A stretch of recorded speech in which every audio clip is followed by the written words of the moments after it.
მოგესალმებით ძვირფასო ტელემაყურებლებო.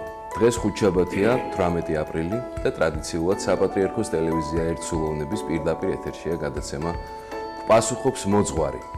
თქვენ შეგიძლიათ დაგვირეკოთ ნომერზე 2301515 და აგრეთვე საპატრიარქოს ტელევიზია ერთსულოვნების ოფიციალურ Facebook გვერდზე პირდაპირ ეთერის რეჟიმში შეგიძლიათ Facebook-შიც მოგწეროთ თქვენთვის სასურველი და საინტერესო კითხვები. მე გუგამ გალობლიშვილი გახლავართ, ხოლო ჩვენი დღევანდელი სტუმარი გახლავთ თავთა მოციქულთა და პეტრესა და პავლეს საეკლესიო კომპლექსის წინამძღვარი დეკანოზი არჩილ მინდიაშვილი.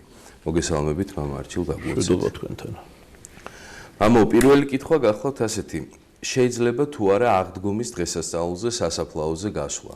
ხსენებათ აქტუალურია ეს თემა, ახლოვდება აღდგომა და ესეთი კითხვა შემოვიდა ჩვენი მაყურებლისგან.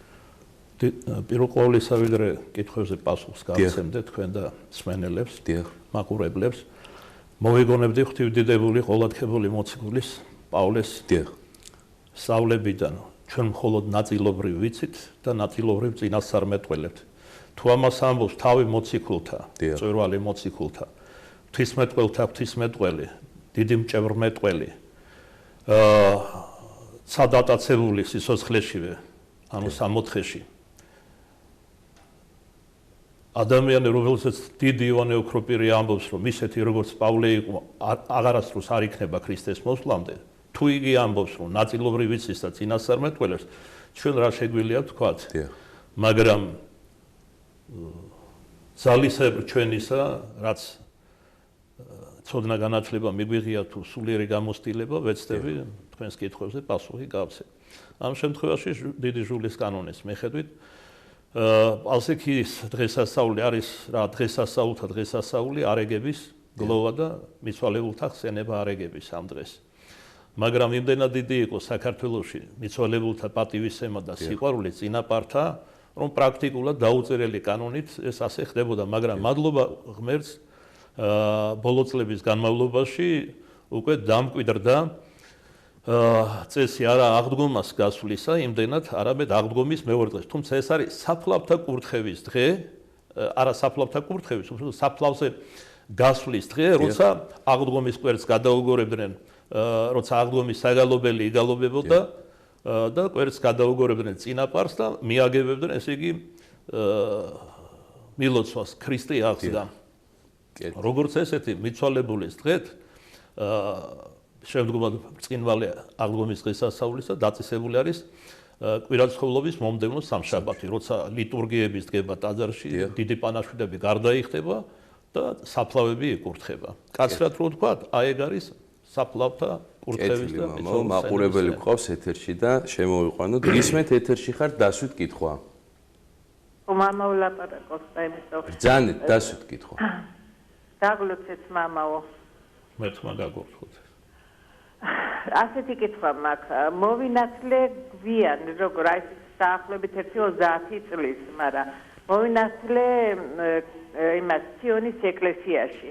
აი ეს მოძღვარიც არ მახსოვს, მაშინ ცოტა არ ვიყავი ის ეკლესიურად და სახელი ჩემი არის მერი.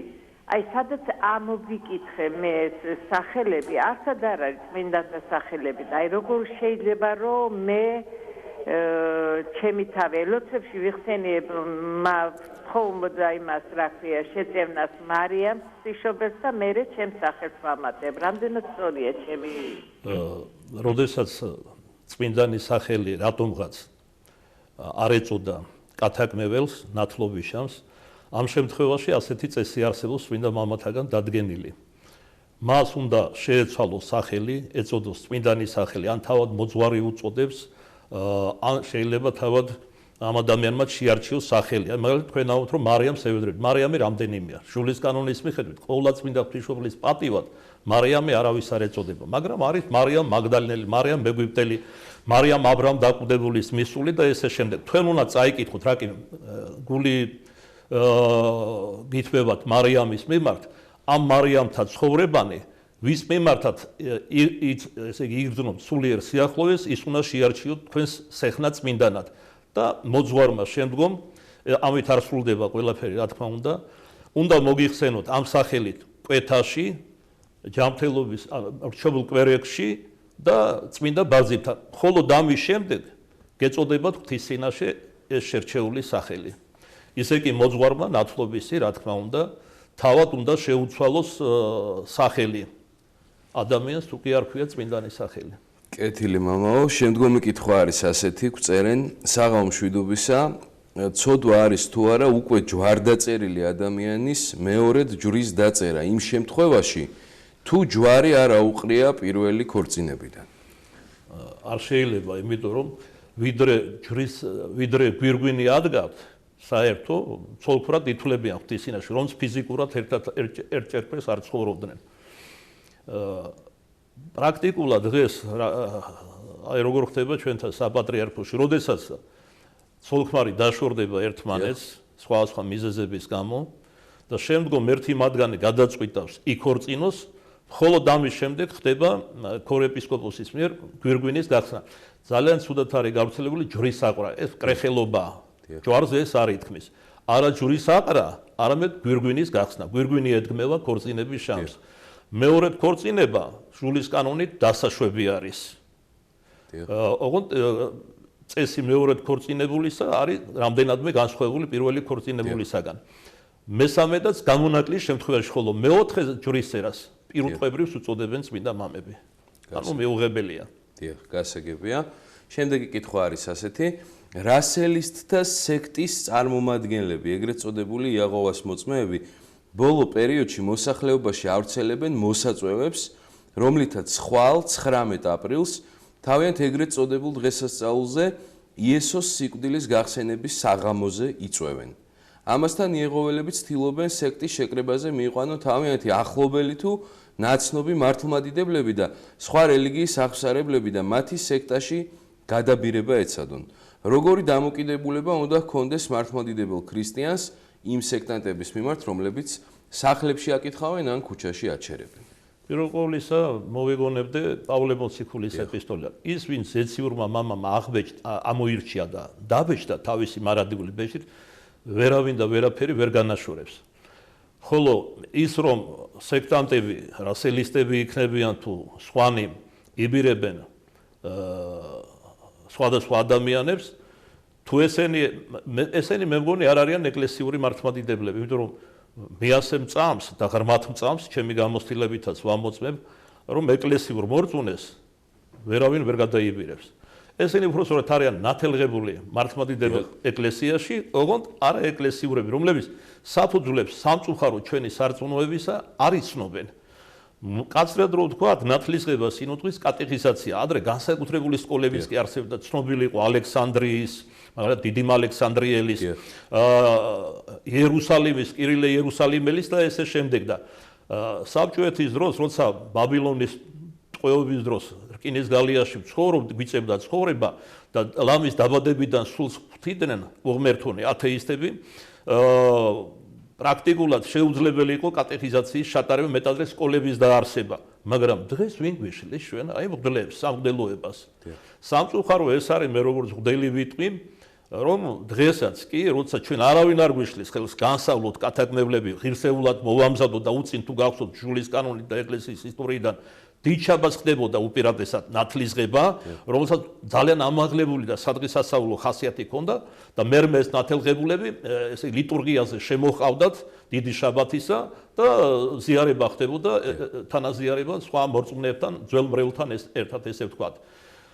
ჩვენ რომ კატეხიზაციას გავდიოდეთ, ჩვენ რომ მტკიცეთ შეგვესწავლა საფუძვლები ჩვენი სარწმუნოებისა, მართლმადიდებლობის და დოგმები ჩვენი სარწმუნოებისა და ეკლესიურ ცხოვრებას მივზებდეთ, ვერანაირი რასელისტი და სექტანტი ჩვენ ვერ გადაგვიბირებს. კეთილი, მამაო, ნამდვილად. მაყურებელი ყავს კვლავ ეთერში, გისმენთ დასვით. ისე რომ ეს ჩვენი ნაკლიც არის სამღვდელოების, რომ ეს ხდება სამწუხაროდ. მაგრამ როგორც წმინდა მამები ამბობენ, ორგვარი ხელდასხმა არსებობს. ერთი დედამიწაზე ადამიანის ხელით, მეორე ცათაშინა ღვთიური მღვდელთავრის ქრისტე იესოს მიერ. გასაგებია. და ხო ვინ რომელია შეიძლება აქვე კითხვა დაებადოთ, ვინ რომელია, როგორ არის ხელდასმული, უფალმა მოკლედ მოგაქვსა პასუხი. ხე ნაყოფით შეიცნობა. განიხილეთ ცხოვრება ასეთი მოძღვრისა, გნებავს ეკლესიური მორწმუნესა და სათანადო დასკვნებს, ჯეროვან დასკვნებს გააკეთებს. გასაგებია. მაყურებელი ყავს ეთერში, გისმენთ დასვით კითხვა. ალო. დიახ, გისმენთ. გამარჯობა. მოგესალმებით. დამლოცი ჩვენო. ერთმა გაკურთხოთ. ბრძანეთ, დაგლოცეთ მამა მოკლედ. კი ბატონო. ეს საერთოდ კითხვა მაქვს, მანო თუ შეიძლება. შაბათ დღესთან სამწუხაროდ გაითიშა, იმედია გადმორეკავს მაყურებელი. მანამდე მაშინ აი რა კითხვებსაც გწერენ, იმას გავაჟღერებ. ესეთი კითხვა არის ჰოროსკოპის მიხედვით რუკის შედგენა მინდა ბავშვისთვის და რამდენად მიღებულია ეკლესიურად. აქ ამ კითხვიდან შანს რომ ეს ადამიანი არ არის ეკლესიური მორწმუნე, სამწუხაროდ არ ეცნობს ჩვენ სარწმუნოებას. გასაგებია. ეს არის იგივე მკითხაობა. დიახ.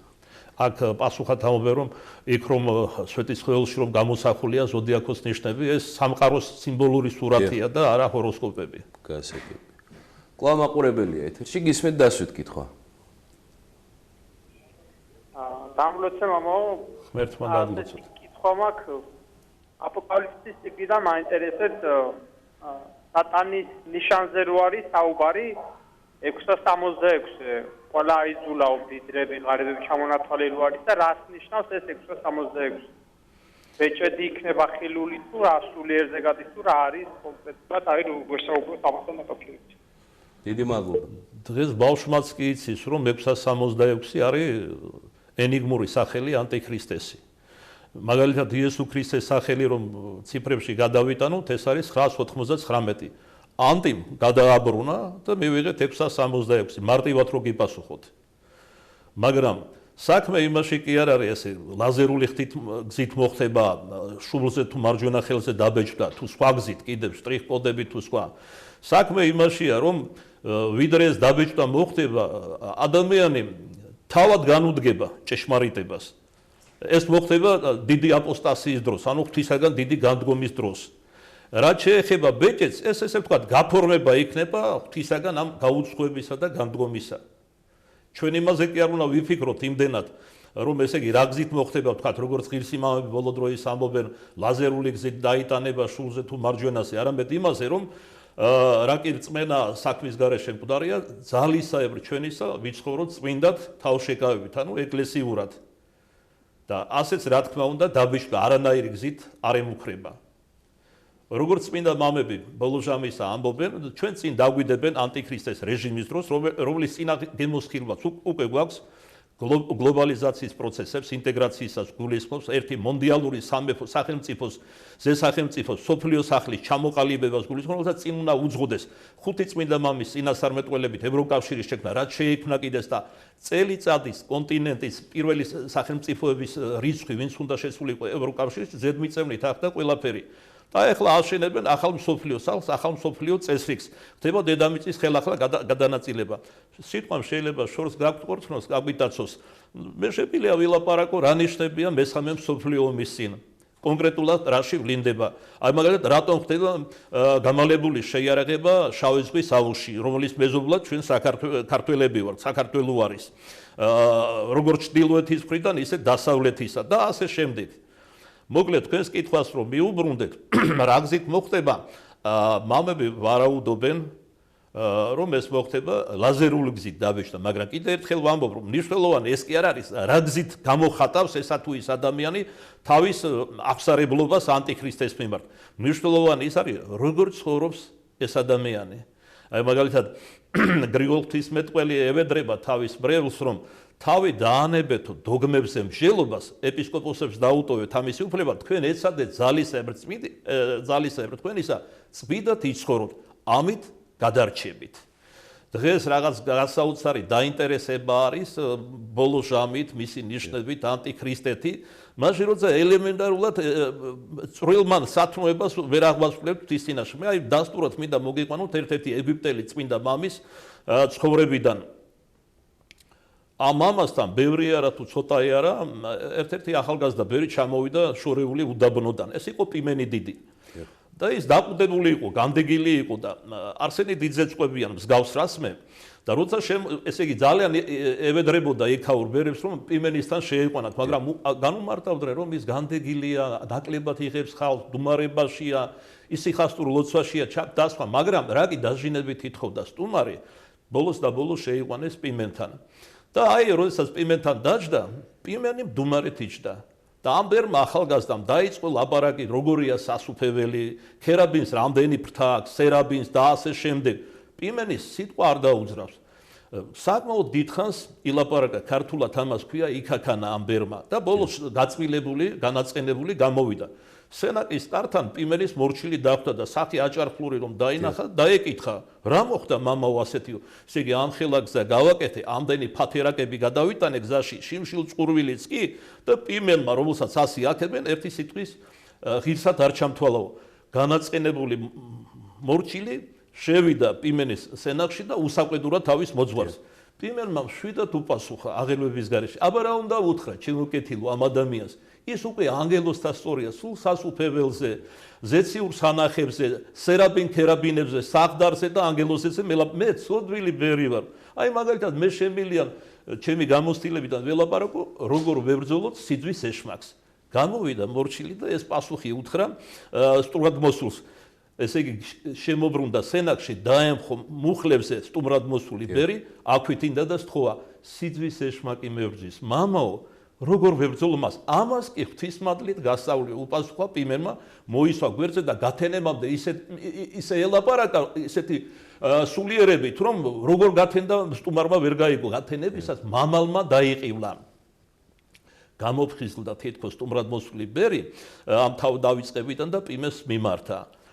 ჭეშმარიტად უფრო დიდი მამა ყოფილხარ, ღმერთშემოსილი მამა, ხოი პიმენ, მაგრამ აბერტი ეს მითხარი, ამ ყრუ უდაბნოში, როცა მდუმარე ლოცვებს ეძლევი, მამლის ყივილი ხელს არ გიშლით, პიმენმა მოკლედ ლაკონურად უპასუხა და ამომწურავდა.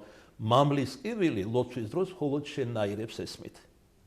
მე მგონი ამით ყველაფერია ნათქვამი. მოდი ჩვენს ვნებებს ვებრძოლოთ. სხვადასხვა სათნოები მოვიპოვოთ, რაც უეჭველად ცხონების გზაზე დაგვაყენებს და უფრო განსწავლო მამებს დაუტოვოთ აპოკალიფსის განმარტება. თქვენ თვითონ არ გაფიქრებთ, რომ 20 საუკუნე გავიდა ქრისტეს აქეთ და თითოეულა განმარტება არსებობს აპოკალიფსისა. ისიც ძალიან ფრთხილი. ქართული ანდაზა კარგად ამბობს, სიფრთხილეს თავი არ ასწივა. კი ბატონო. აი ასეთ კითხვას საერთოდ წმინდა მამები, აი სწორედ განდეგილი მამები გვასწავლიან, ისე არაფერი არ არისხებს ღმერთს, ვიდრე ის, რომ გულგანუწმედელი ადამიანი იწყებს მაღალ სულიერ საგნებზე ლაპარაკს. მე მგონი გასაგებად თქვი. ნამდვილად ასე. ესეთი კითხვა არის Facebook-ში, პატრიარქის ნათლულებთან დაკავშირებით, რომ გაიზრდებიან და ერთმანეთში რომ იქორწინებენ. ერთი ნათლია რომ ყავთ და ნათლი მირონები რომ არიან. ეს როგორ იქნებაო ესეთი კითხვა? ბატონ ედეშერ ჭელიძეს, რომელსაც უდიდეს პატივს სცემ, როგორც ღრმად განათლებულ და ღვთისმეტყველ ადამიანს, ამაზე საგანგებო თხზულებაც დაწერილი, სადაც იგივე რასმე აღნიშნავს. ჟულის კანონის მიხედვით შვიდთაობაზე ქორწინება არ შეიძლება, შვიდითაობა ვერ იქორწინებს. მაგრამ ამითაც უნდა დავასკვნათ, რა უმძიმესი მდგომარეობა დემოგრაფიულ და სხვა თვალსაზრისით საქართველოში, რომ მე ვფიქრობ, ეკონომიის წესით პატრიარქმა ეს გამონაკლისი დაუშვა. ბოლოს და ბოლოს უნდა გვავისე, რომ პატრიარქი მოციქული საყდარზესის და მოციქულებრივი ხელმწიფება აქვს. საერთოდ ნებისმიერ ჟულისმიერ ეპისკოპოსს აქვს ეს ხელმწიფება მეტადრე კათოლიკოს პატრიარქს ჩვენს ქართულ სინამდვილეში. კი ბატონო. ეს არის გამონაკლისი, რომელიც ტრადიცია ვერ გახდება. დიახ. შემდგომი კითხვა, მაყურებელი ყავს ეთერში. გისმენთ დასვით კითხვა ეთერში ხართ. ბრძანეთ ეთერში. მოგესალმებით ვინც. საღამშვიდობის. მშვიდობა თქვენ და ეს შეკითხვა მინდა დავსვა მამაოსთან, რომ აი მაინტერესებს განმიმარტოს რას ნიშნავს დაუჯდომელი ლოცვა. თვითონ სახელი გვეუბნება, ჩემო კეთილო, რომ ამ ლოცვის დროს არ უნდა დაჯდეთ, მაგრამ გამონაკლისებს, როგორც თქვი, ყოველთვის უშვებს ეკლესია ადამიანის სისუსტიდან, უძლურებიდან გამომდინარე. მაგალითად, როდესაც ღრმად მოხუცებულია ადამიანი, ამ ძიმეცნეულია, ან ლოგინათ არის ჩავარდილი, მას შეუძლია ასეთ მდგომარეობაშიც აღუვლინოს ლოცვა. ამ შემთხვევაში მნიშვნელოვანია არა სხეულის მდგომარეობა, არამედ გულითადობა ლოცვისა. თუმცა რა თქმა უნდა, სხეულის მდგომარეობასაც აქვს მნიშვნელობა. მაგალითად, დოინჯით და ჯიბეებში ხელით შეუძლებელია ლოცვა. ეს უფრო შეურაცხყოფს ღმერთს, ვიდრე ადიდებს. მაგალითად, პირველი ქრისტიანები, როდესაც ლოცულობდნენ, მიწაზე ქვეემხობოდნენ და ხელებს შლიდნენ ჯვარის სახით. მაგრამ მე კიდევ ერთხელ ვამბობ, რომ ადამიანის უდულრებიდან გამომდინარე დასაშვებია დაუჯდომელის ლოცვაც კი აღავლინოს ადამიანმა მჯდომარემ ან თუნდაც ბრძოლარემ. აი მაგალითად იესოს ლოცვაზეც რომ ვთქვა, რომელიც ბერმონასტების სულიერ מחვილად იწოდება და უწინ ერისკაცებით ისევე ლოცულობდნენ, როგორც ბერმონასტები. თუმცა ლავრენტი ჩერნიგოველის წინასწარმეტყველება არსებობს, რომ უკანასკნელ ჟამს თვით სამღვდელოება და ბერმონასტები დაივიწყებენ იესოს ლოცვას. სწორედ აი ამ ჟამთან ვითარებაში ვცხოვრობ ჩვენ. ეს ლოცვა შეიძლება სიარულით ჟამსაც, ჯდომარემაც თქვა, უფრო მეტიც ისიხასტი მამები გვასწავლენ, როგორ უნდა ვილოცოთ ეს ლოცვა სენატში, კელიაში ან გაცალკევით ოთახში. ნახევრად ბინდი უნდა იყოს ოთახში, დაბალ სკამზე, ჯარკვალზე უნდა დაჯდე, თავი დახრილი ქონდეს, ოდგან კერძზე მიდებული ნიკაპი და სხვა. და არსებითად ამ ლოცვის აზრი რა არის და არსი გონების ჩაყვანება გულში. გონება კი რა არის ჩვენ გახსენებული არსენ დიდი როგორც ამს ეს არის ქოფაკი ძაღლი რომელსაც არაფერი გულში უწმინდური არ უნდა დაუშვას და არაფერი იქიდან არ უნდა მოუშვას უწმინდური რადგან სწორედ გულიდან ამომავალი როგორც მაცხვარი გვასწავლის შეაგინებს კაცს ამ ლოცვას დაუჯდომელს თავისი ისტორია კონსტანტინოპოლს წარმართები იყვნენ მომდგარნი და მაშინდელმა ეპისკოპოსმა პატრიარქმა შეადგინა ეს ლოცვა რადგან რეალური საფრთხე არსებობდა ქალაქის დაცემის და ქრისტიანთა განადგურების და აი ეს ლოცვა პირველად ქალაქის კედლებზე აღუვლინეს იმიტომ რომ ანკი ვინ დაჯდებოდა როცა სასიკვდინე განსასწრელი ჰქონდა ყველას ზოგი მუხზე დამხობილი ზოგი ფეხზე მდგომი ცრემლიანი თვალებით ამ დაუჯდომელი რომელიც პოეტური გაგებითაც კი ძალიან ლამაზი და ამაღლებული საგალობელია ადიდებდნენ ღმერთს და ღვთისმშობლის მადლით ამ ლოცვის ძლით დახსნილი იქნა ქალაქი დიდი ღელვა ატყდა ზღვაზე დაანთქა ხომალდები და პრაქტიკულად თითქმის არავინ არ ამის მიმტანი თუ გადარჩა იმ წარმართა ლაშქრობიდან. კი ბატონო. მამო, აი შემდგომი კითხვა არის ასეთი. რას გვეტყვით აზარტულ თამაშებთან დაკავშირებით და კონკრეტულად რამე განსხვავება თუა დაწესებულებაში მოთამაშესა და კომპიუტერში მოთამაშეს შორის? ანუ ზოგი მიდის სამორინეში ასე ვთქვათ და ზოგი სახლიდან თამაშობს. პირველ ყოვლისა უნდა ვთქვათ ეს რომ მარტო სამორინეში თამაში არ არის აზარტული თამაში. როცა ეგრეთ წოდებულ კარტს, უფრო ქართულად რო ვთქვათ, ბანკოს თამაშობენ, ესეც აზარტი არის, თუნდაც ფულზე არ თამაშობენ. გარდა მაგისა, მართლმადიდებელმა ღვთისმოსავმა ქრისტიანა არათუ არ უნდა ითამაშოს ბანკო, ხელშიც არ უნდა აიღოს. რადგან ზედ ჯერ ერთი გამოსახულია ჩვენი ხსნის სიმბოლო, ჯვარია. მერმე მირონცხებული მეფე და აი ვთქვათ, კრეხელობა არ არის, მაგალითად ყვავი ჭრის ჯვარს. ეს არის სიწმინდეთ კრეხელობა. ჯერ ერთი ამის გამო არ შეიძლება მიეახლოს ქრისტიანი მაგას. მე რაც შეეხება თამაშს, ტოტალიზატორები იქნება, პოკერ კლუბები თუ სამორინეები, ერთი ჭირია და ერთი ვარამია ეს. მე უფრო ხელისუფლების ყურადსაღებად მინდა ვთქვა, რომ თუ მას თავისი ერიშვილები უყვარს, ეს დაწესებულებები საერთოდ არ უნდა არსებობდეს ქვეყანაში. ეხლა თუ თავს გამოვიდეთ, დავიწყეთ მაგალითების მოყვანას, რომ დემოკრატიული ქვეყნების მნიშვნელოვან ნაწილში, თქვათ ისრაელში და ასე შემდეგ, საერთოდ აკრძალულია ესეთი დაწესებულებების არსებობა. ეხლა ზოგიერთები იტყვიან, რომ ესე იგი შემოსავალი აქვს ბიუჯეტში შედის. ამგვარად შემოსული ფული რა თუნდა სახელმწიფოს. როცა ნადგურდება ოჯახები, ირღვევა სასოწარკვეთილებაში ვარდებიან ადამიანები და გარდა მაგისა, სწორედ აზარტული თამაშების გამოისობით გაშდა ისეთი თანამედროვე ფსიქიური დაავადების ნაირსახეობა, როგორც არის აზარტომანია. დიახ. ხოლო რაც შეეხება ინტერნეტიდან ითამაშებ, თუ იქ შეხვალ უშუალოდ ნემსის ქურდი და აკლების ქურდი, ორივე ქურდია. უბრალოდ ფსიქოლოგიური ან სხვა ოჯახური გარემოების გამო არ მიდის, ან ვერ მიდის, თორემ ერთი და იგივე ფსიქიური დაავადებით არიან შეპყრობილი. ამათ ყურნალობა სჭირდებათ, ამათ შეგონება სჭირდებათ და მადლობა უფალს აი ჩვენს ბრეულშიაც არიან ისეთი ადამიანები, რომლებიც უწინ ამ აზარტით იყვნენ გადაცებული და თითქმის ყველაფერი დაკარგეს ცოლშვილიც, ოჯახიც და სამწუხაროა რომ ზოგიერთმა მათგანმა, არა ისინი ვინც ახლა ბრეულში არიან, თვითმკვლელობითაც კი დაასრულეს არსებობა. აქედან გამომდინარე, მე მივმართავ ჩვენს ხელისუფლებას, არის თუ არა დასაშვები. უკიდურეს შემთხვევაში, სადაც განაპირა ოლქში კიდე შეიძლება დაუშვეს, რომ ეს ავადმყოფები, მე ირონიით არ ვამბობ, არ სარკასმით, ეს ავადმყოფები წავიდნენ და თავიანთი სურვილით დაიკმაყოფილონ. მაგრამ ეხლა წარმოიდგინეთ, სკოლის ბავშვები, რამხელა სასტურის ქვეშ არიან სტუდენტები და მარტო ამით ნადგურდება ჩვენი ახალგაზრდობა, ასევე ნარკომანით, რომელიც ლეგალური გახდა, ასევე სოდომ-გომორული ცოდვებით, მეძაობაზე აღარას ვიტყვი, რადგან ჩემოკეთილო, აგერ გამოდიან საზოგადოებრივი არხით და ამბობენ, რომ მე ეროვნული ბოზი ვარ. ხალი ამბობს ამას. რაზეა ლაპარაკი საერთოდ? რა თქმა უნდა. გასაგებია, მაყურებელი გვყავს ეთერში, გისმენთ დასვით კითხვა ეთერში ხართ. პატრიარქის არ იყოს. ესე იგი ისეთი დრო მოვიდა, რომ თითქოს სინდისი ზედმეტია და ცოდვაც კი აღარ ითვლება ცოდვად. აი ეს არის მომავალი საზოგადოება ანტიქრისტეს, ახალი მომდიალური მსოფლიო სახლისა, რომელიც დედაქალაქიც იერუსალიმი იქნება ბოლოს შაბათს. და შეერთებულმა შტატებმა რომ გადაიტანა საელჩო იქით გადააქვს, ესეც ბევრის მანიშნებელი არის. კი ბატონო, გისმენთ ეთერში ხართ უკაცრავად, გალოდინეთ, საბერძნეთიდან არის ზარი. გისმენთ დასვით კითხვა. არა უშავს, გინეცვალე. ძალიან გისმენთ.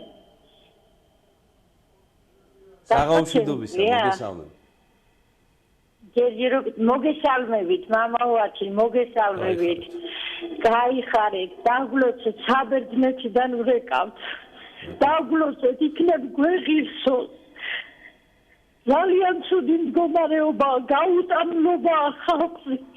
მარტო ისმის ძალიან სიძულვილის ენა, რა გვიშველება, გაგვანადგურეთ, არ ვიცი რა ხდება საქართველოში. რა ხდება, ნუ თუ ასე შეიძლება ერთმანეთი გძულდეს.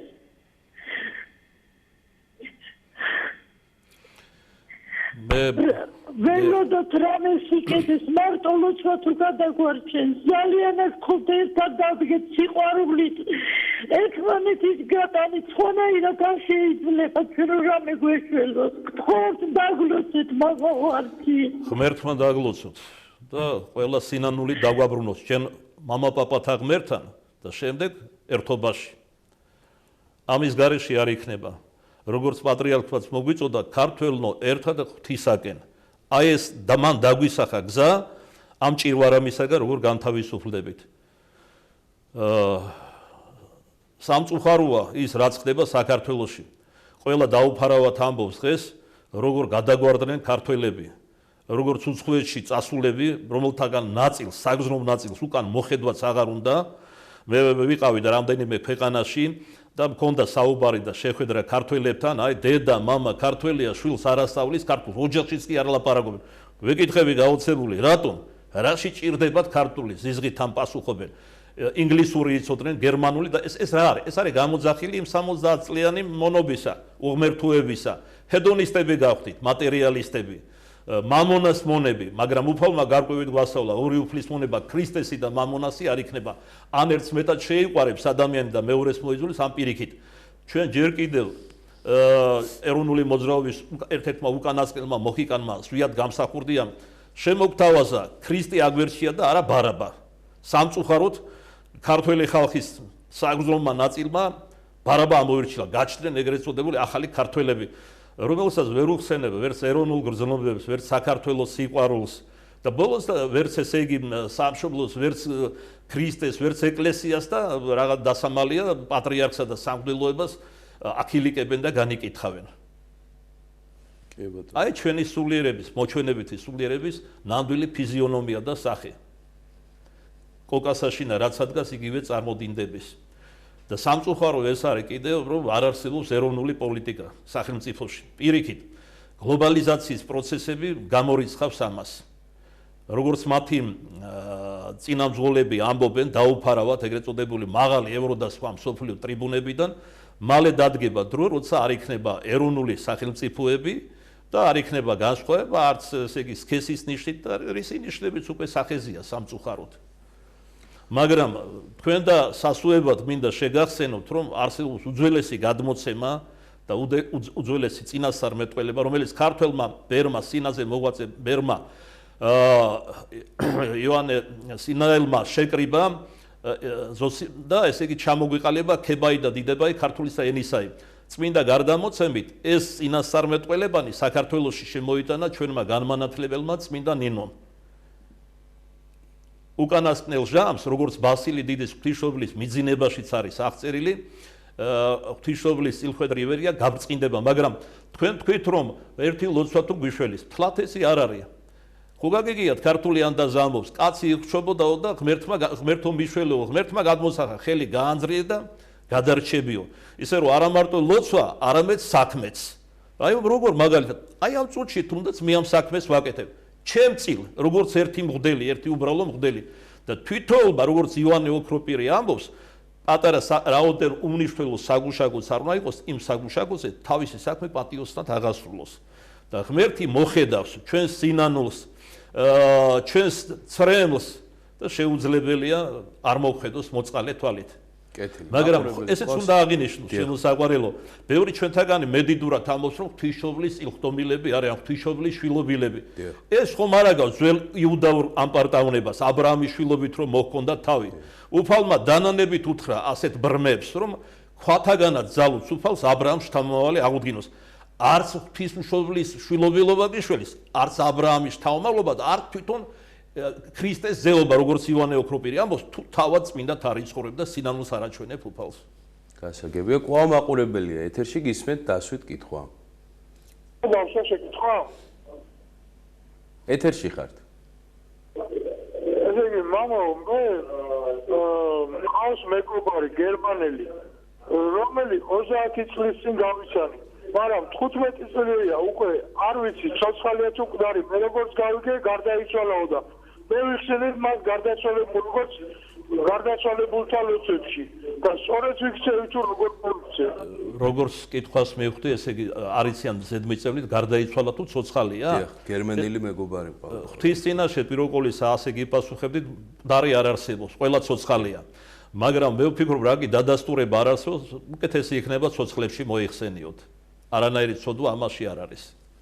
კეთილი, ახლა ჩვენი ჟურნალისტი გარე გამოკითხვებზე იყო გასული და მაყურებლები დაგვისვავენ ვიდეო კითხვებს და მოვისმინოთ.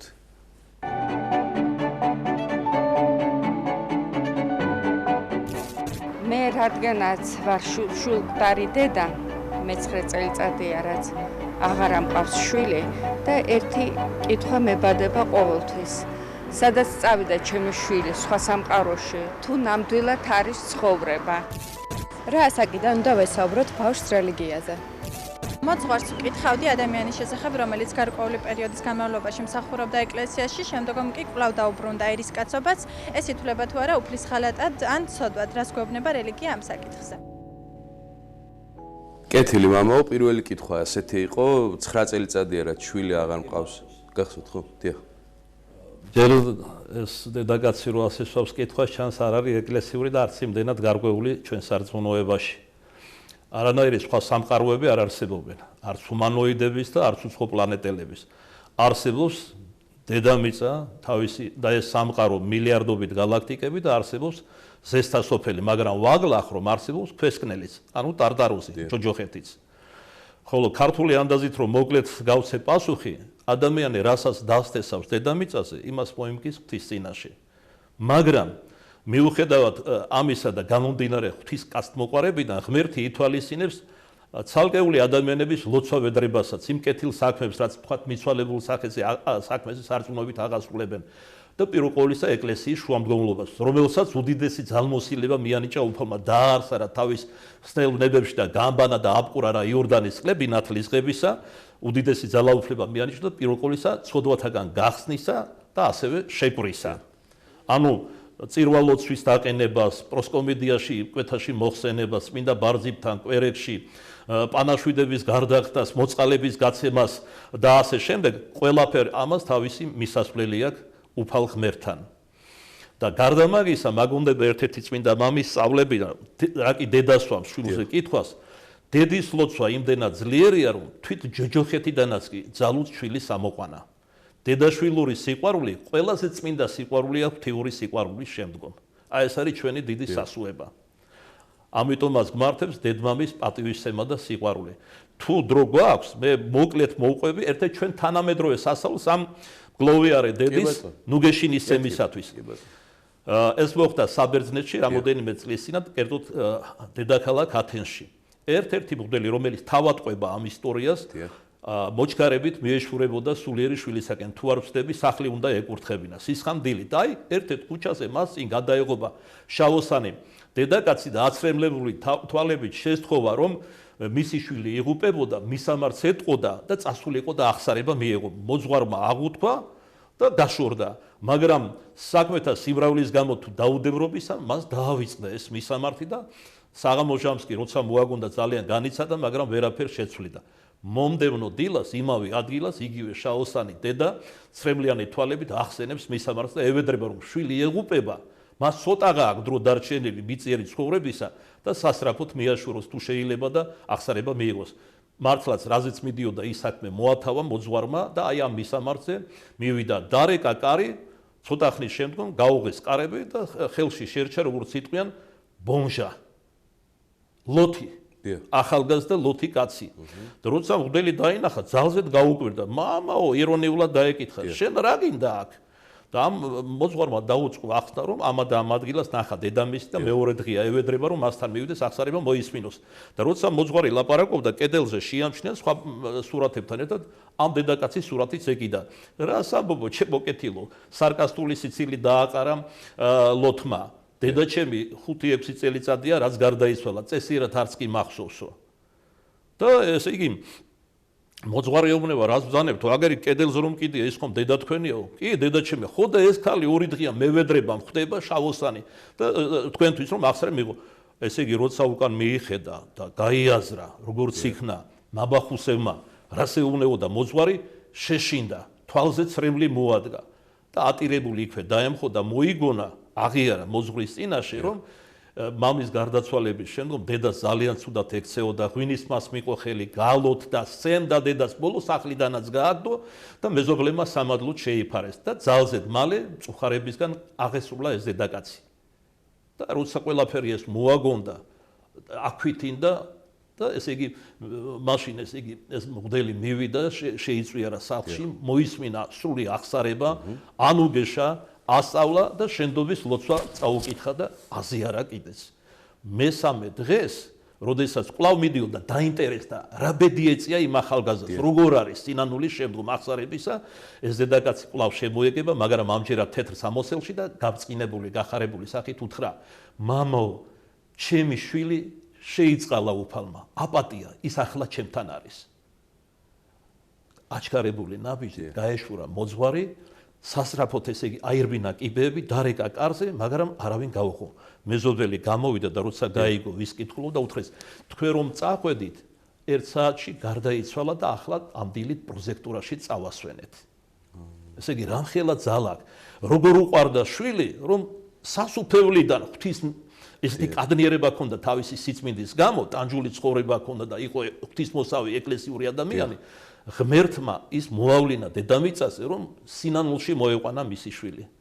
ნამდვილად. აი ეს არის ჩინებული თანამედროვე მაგალითი, ეს არის საუკუნების წინ მომხდარი. ეს უფრო დიდი სასაული აქედან გამომდინარე ჩვენი თანამედროვე მაგალითია. ანუ მეორე კითხვა იყო ასეთი, რა საკიდან უნდა ვესაუბროთ ბავშვ რელიგიაზე? პასუხად გეტყვით მოკლედ. ბასილი დიდის და წმინდა მაკრინე იგონებს, რომ ბებიამისი ასევე მაკრინე, რომელიც სხვათა შორის გრიგოლ საკვირველთმოქმედის ნეოკესარიელის სულიერი შვილი იყო თავის მეუღლესთან ერთად და დევნის რო ტყეებში იმალებოდა მათთან ერთად. სიჩოიდგანვე სულ პატარა იყო, ლაპარაკიც არ იცოდა მაკრინემ, ეტიტინებოდა ენის მოჩლექვით, ესე იგი ყრმის ენაზე იესოს სახელს. ანუ სიჩოიდგანვე ასწავლიდა იესოს სახელს. ეხლა აი ჩვენ შვილებს რომ მივხედოთ, ისინი განსაკუთრებულად უჭირ პირჯვრის გადაწერა. ესე იგი ჰორიზონტალურად იწერენ, ან მხოლოდ ვერტიკალურად, ვერ აერთებენ. მაგრამ დროთა განმავლობაში რა თქმა უნდა ამასაც ეუფლებიან. ბავშვის დონეზე უნდა მაგალითად რა, იესოს სახელი, მარიამის სახელი, რამდენადაც აღიქვამს. სეფის კვერცხს მივაჩვიოთ დილით უზმოსე. მე მაგალითად ჩემი ახლა უმცროსი შვილიშვილი გაბრიელი ხატებთან მე მყავს ხოლმე ზოგჯერ მარიტაც მოდის როცა სკოლაში არ ჩქარობს და პატარა მარტივ ლოცვებს უფალო შეგვიწყალე სამჯერ გალობთ და მე ხატებს ვამთხოვ და ესე იგი ვლოცავ ამბავს რომ რწმენა შეზინოს მამული სარწმუნოების მამული საქართველოს დამცველი იყოს მე ვფიქრობ ბევრი ეკლესიური მორწმუნე იგივე საკეთებს ეხლა ზოგიერთი აქ შემედავება მამაო რა ძალა აქვს ორ სიტყვას უფალო შემიწყალე თუ ნებას მომცემთ მოგიყვებით პატერიკული მოთხრობებიდან ეგვიპტის ერთ ღრმა უდაბნოში სულიერი მამაშვილი ცხოვრობდა და მათ ლოცვის ერთი მარტივი კანონი ჰქონდათ უფალო შეგვიწყალენ და დრო სულიერებმა სულიერ შულს ალექსანდრიაში აგზავნეს და სფირიდები კალათები რომელსაც ხელი წნავდნენ გაეყიდა და არსობის პური ჩამოეტანა წყალთან ერთად და ერთხელაც ქალაქში როცა გაყიდა სფირიდები სულიერმა შვილმა ახალგაზრდა ბერმა წირვაზე შევიდა და მოიხიბლა იქაური ღვთაებრივი საგალობლებით და ჰიმნებით როცა უდაბნოში სულიერ მამასთან დაბრუნა მუხლი მოიდრიგა მის წინაშე და სხვა მამო ძალიან მიყვარს იცის უფალმა მაგრამ ჩვენ ერთი და იგივე ლოცვა გვიბყრია უფალო შეგვიწყალე ქალაქში ისეთი ამაღლებული ლიტურგია მოისმენე ღვთაებრივი ანგელოზური ჰიმნები ნება მომეცი ქალაქში გადავსახლე და იმ ეკლესიის მრევლი გახდე და მოგვიანებით მნათეც გახდა იმ მრევლისა გავიდა წლები ძალიან გახარებულია ეს წირმონასონი იქაური მსახურებით და ერთხელაც წირვის შამს მოხდა საზარელი მიწისძვრა უცაბედად ყველამ შეწყვიტა ეს ღვთაებრივი საგალობლები ერთმანეთს ასწრებდნენ კარებში და ყველამ მხოლოდ ამას გაიძახოდა უფალო შეგვიწყალენ მეც ვერც მოასწრებდნენ და შიშნეულად მეც ვერაფერს ვერ იტყოდნენ ესე იგი ყველა გავარდა ტაძრიდან ერთი მხოლოდ წირმონასონი ედგა საკურთხეველში თავდახრილი მოაგონდა თავისი მოძღვრის კანონი ამის შემდგომ კურთხევა იყო იქაური წინამძღვრისაგან და თავის მოძღვარს დაუბრუნდა ისე რომ უფრო მეც ვიტყვი მე თუ გადნიერებაში არ ჩავომერთმევა წმინდა იოსების სიხასტი ათონელი ამბობს ერთი ასოც კი რომ თქვა მაგალითად იესოს სახელის პირველი ასო იმ აზრით რომ ეს იესოს პირველი ასო ამ სახელისა ესეც კი ლოცვად შეგერაცხება მამაო შემდგომი კითხვა იყო ასეთი ადამიანი რომელიც წლების მანძილზე მსახურობდა ეკლესიაში შემდგომ კვლავ დაუბრუნდა ერისკაცობას ეს ითვლება თუ არა უფლის ღალატად ან ცოდვად ანუ ალბათ სასულიერო პირი იგულისხმება როგორც ამ სასულიერო პირის ცხოვრება უნდა ვიცოდეთ და მოტივი რატო დაბრუნდა თორე ჩვენ ვიცით წმინდანები მაგალითად ეპისკოპოსი იყო და მენახშირე დაბრუნდა ერში და მენახშირე იყო და მხოლოდ ღვთისგანგებულებამ შეაცნობინა მოქალაქეებს რომ ეს იყო ეპისკოპოსი და ამოაბწყინა ისე უფალმა ჩვენ მოტივი არ ვიცით და აქედან გამომდინარე ვერაფერს ვერ გეტყვით საერთოდ არის თუ არა ცოდვა რა თქმა უნდა დიდი ჟულის კანონით მოძღვარს არც ერთ შემთხვევაში არ აქვს უფლება რომ დატოვოს მღვდლობა გარეშე ობიექტური ბიზნესისა და გარეშე ჟულისმიერი ეპისკოპოსის თუ კათოლიკოს პატრიარქის მიშვებისა და ლოცვა-კურთხევისა რომც თუნდაც სენიანობა იყოს ჭირიანობა მაშინაც კი არ უნდა დატოვოს თავისი სამწყსო და მღვდლობა პირიქით წყენსმა კეთილმა სულითვისიც უნდა დაასწროს სამწყსოსთვის მაგრამ რამდენადაც კიდევ ერთხელ ჩვენ მოტივი არ ვიცით აქედან გამომდინარე კონკრეტულად იმ მოძღვარზე მე ვერაფერს ვერ ვიტყვი საზოგადოდ კი ეს რა თქმა უნდა დაუშვებელია გასაგებია მაყურებელია ისევ ეთერში გისმენთ დასვით კითხვა ალო დიახ გისმენთ ამარკი ცოტა ხმამაღლა ისაუბრეთ თუ შეიძლება ხო მამარკი გისმენთ მამარჩილი გისმენთ ბრძანეთ კითხვა ხმამაღლა გისმენთ მამარჩიდან მინდოდა დაკავშირებით კი მე გისმენთ სწორედ თქვენ როგორ მისმენთ საუბრობთ გისმენთ დასვით კითხვა თქვენი ხმა მეორდება ალბათ და ტელევიზორს დაუწიეთ და დასვით კითხვა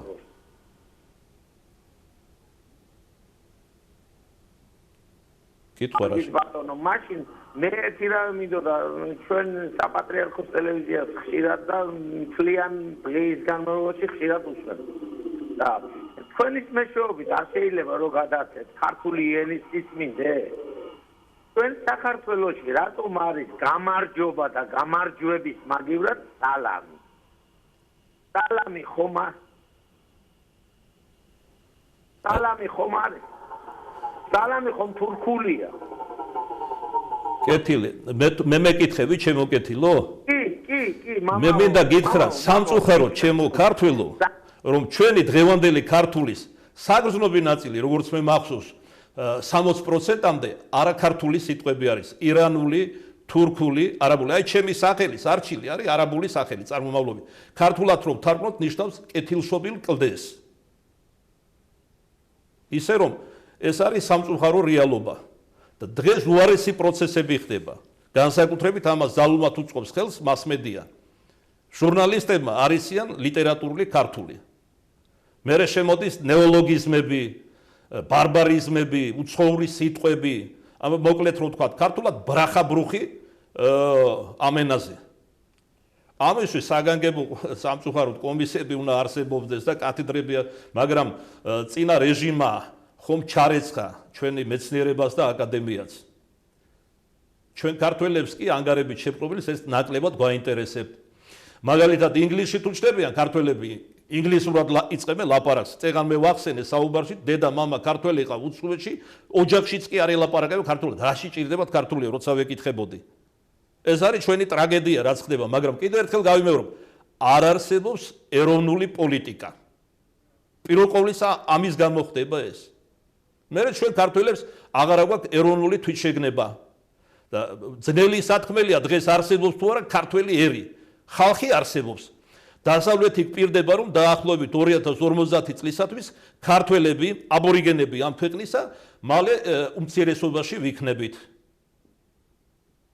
ეს ანდაზა მაგონდება მელას რაც ელანდებოდა ის ესიზღვრებოდა ეს მათი გეგმებია და ამას ესე იგი ამჟღავნებენ თუ რეალურად გენო ესე იგი გამრავლების პრობლემისა და სხვა მიზეზების გამო მართლაც ასე იქნება ეს სხვა საკითხი არის უკვე.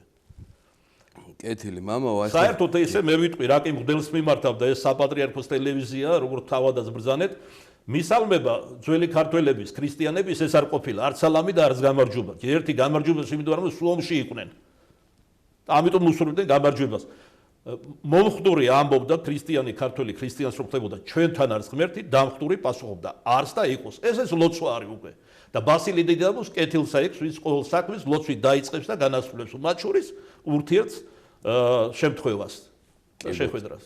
კეთილი. ამ Facebook-ში გვწერენ ასეთ კითხვას. ლოცვის დროს სითფოს და სიხარულის განცდა. ღვთის სიყვარული და სიმდაბლე შეიძლება იყოს ხიბლი? საერთოდ შეიძლება იყოს ხიბლი. დიახ. პავლე მოციქული გვასწავლეს სულებს გამოიცნობდით, მაგრამ მე მინდა ვიკითხო, რამდენია ჩვენ შორის, ვისაც სულების გამოცნობა ძალობს. სინათლის ანგელოზიდან არის თუ სიბნელის ანგელოზიდან. განა პავლე მოციქული ამბობს, თუ არ იცით რომ სიბნელის ანგელოზ შეუძლია სინათლის ანგელოზის სახეც კი მიიღოს და წეგან ვახსენე და გავიმეორებ. ქართულ ანდაზას სიფრთხილეს თავი არ ასტკივა. მე რომ ღვთისგან მქონდეს ხილვა თუ გამოცხადება ასეთი ამაღლებული შეგრძნებანი ლოცვის დროს და სიფრთხილის გამო არ მივიღო ეს მე არა ბოროტებად და ცოდვად არამედ სათნოებად შემერაცხება. აი მოიგონოთ მაგალითად ყველაზე მაღალი მაგალითი ღვთისმშობელი მარიამი, რომელსაც 4 წლიდან წმინდა თვიათაში ეცხადებოდა ზეციური მთავარანგელოზი გაბრიელი და სხვა ზეციური უხორცო ძალები. მაგრამ როდესაც ხარება დღეს მოიკითხა, ისე როგორც არასდროს მოუკითხავს, იგი განაცვიფრა არა ანგელოზის ხილვა, არამედ მოკითხვის ხასიათმა, მან სიფრთხილე გამოიჩინა. ზაქარია წინასწარმეტყველისგან განსხვავებით, როდესაც ახარა იოანე იშობოდა მისგან წინა მორბედი ღვთისა და სხვა და ამის გამო დაამუჯა, მას ურწმუნოება არ გამოვლენია ღვთისმშობელ მარიამს, არამედ სიფრთხილე გამოიჩინა. ის კი არ უთხრა რომ შეუძლებელია ქალწულისაგან განკაცდეს ერთ სამებისაგანი, არამედ ის იკითხა, ანუ მოაგონა აღთქმა, რომელიც მისი თანდასწრებით წმინდა თვიათაში და როგორ იქნება ეს, რამე თუ მე მამაკაცი არ ვიცი, ანუ მე ხომ აღთქმა მაქვს დადებული მარად ქალწულობისა. და როცა მან ეს სიფრთხილე გამოიჩინა, რაც ღმერთმა მოუწუნა და მთავარანგელოზმა, შემდეგ უფრო გააღრმავა ღვთისმეტყველება მთავარანგელოზმა და განმარტა კერძოდ როგორ მოხდებოდა ხორჩესხმა, რაც ანგელოზთათვისაც კი უცნობი იყო იმხანად. ხარებამდის. კერძოდ არა მამაკაცის თესლითა და ნებით, არამედ სულიწმიდა მოვიდეს შენზე და ერთი სამებისაგანი და ძალმან მაღლისაგან მოგიჩრდილო შენ. ძალი მაღლისა წმინდა მამათა განმარტებით არის ძეღვთისა მხოლოდშობილი. და როცა მან განუმარტა და ისეთი რამ უთხრა, რომელსაც ანგელოზის გონებაც კი, ანგელოზის კი ძნელად დაიტევდა, რა უთხრა ღვთისმშობელ მარიამ, შეუძლებლად მიიჩნია? დაბლად ყოველგვარი თამდაბლობით მიუგო. ეჰა ხევალი ღვთისა იყავ სიტყვის საებრშენისა და წმინდა მამები განმარტავენ სწორედ მაშინ, როდესაც მან აღიარა ამის შესაძლებლობა, რადგან შეუძლებელი კაცთაგან ყოველივე შესაძლებელი აქვს ის ამერ დაეშვა მასზე სულიწმინდა და მუცლად იყო ერთი სამებისაგანი. ესე იგი არა მარტო ღვთის ნება, არამედ მარიამის ნებას და აღსარებლობაც აუცილებელი პირობა იყო მისგან რომ ღმერთი განკაცებული იყო. კეთილი. მაყურებელი ყავს მამა უკვლავ ეთერში, გისმენთ დასვით კითხვა ეთერში ხართ. მე მამაო დაიხურებ, კი. ბრძანეთ. დიახ. გისმენთ ქალბატონო. საღამომშვიდობისა გესალმებით. დიახ, გესალმებით. ხო, აბა რო გიყურებ და ჩემი ხმა არის იქ. გვერდზე ესაუბრება ეთქვა ვიღაცას. წელი ხალი ვარ. მე 7 წელიწადია ჩემი შვილი თვითმკვლელობით გარდაიცვალა. ხო და არა უგია მაშინ წესი მამაოს ვერანაირად და მანამდე არ ვიყავი ახლა ისეთი ის ახსარებით ზიარებით მარხვით არ ცხოვრობდი და ეხლა უკვე მე 7 წელიწადია ყველანაირად და ეგება იცი არ წაგავიდე ამ ცხოვრებიდან რომ ჩემ შვილს წესი არა უგო და როგორ მოვიქცე იქნება დამასწავლიანონ როგორმე და ძალიან დიდი მადლობა თქვენ არხს რომ არსებობთ და ჩემთვის ძალიან ძვირფასი ხართ იმიტომ რომ თავმუშაობ და მთელი დღე საპატრიარქოს უსმენ დიდი მადლობა აიხარეთ ჩემო ნუ ძალიან ძნელია შვილის სიკვდილზე ლაპარაკი მეტადვე როცა თვითმკვლელობით დაასრულა სიცოცხლე ჩვენ პირუკოლის აღრმათ უნდა გვწამდეს რომ ქრისტიანებს რომ სიკვდილით სიცოცხლე არ სრულდება სული უკვდავია ხორცი მოკვდავია სული უკვდავი არის მე ესე იგი თქვენ ბრძანეთ რომ მღვდელმა წესი არაუგო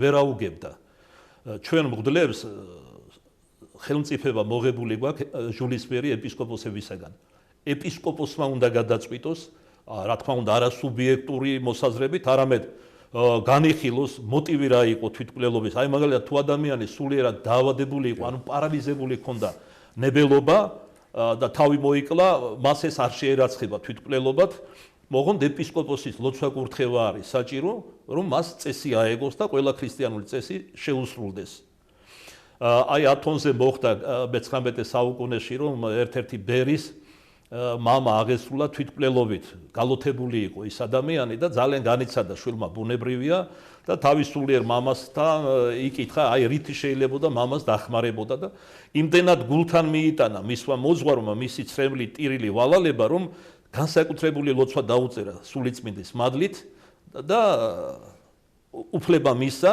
რომ ეს ლოცვა ეთქვა ყოველთვის თავისი მამისთვის მეც ესე იგი როცა ეს ისტორია წავიკითხა და ეს ლოცვა სლავურიდან ქართულად თარგმნებაც თავის მხრივ ბერძნულიდან იყო თარგმნილი და როდესაც ესეთი ადამიანები მოდიან ჩემთან მადას ანუგეშოთ ესე იგი ვესაუბრები რა ამის შესახებ ამ ლოცვასაც ვაძლევს ანუგეშოთ